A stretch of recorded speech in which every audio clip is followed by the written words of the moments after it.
করব। কবিতার নাম আমি হব। লিখেছেন কাজী নজরুল ইসলাম। আমি হব সকাল বেলার পাখি। সবার আগে কুসুম বাগে। উঠবো আমি ডাকি। সূর্যি মামা জাগার আগে। উঠবো আমি জেগে।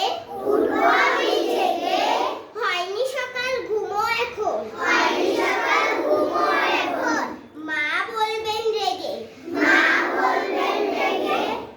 বলবো আমি আলসে মেয়ে। ঘুমিয়ে তুমি থাকো। হয়নি সকাল তাই বলে কি। সকাল হবে না কো। আমরা যদি না জাগি মা। কেমনে সকাল হবে।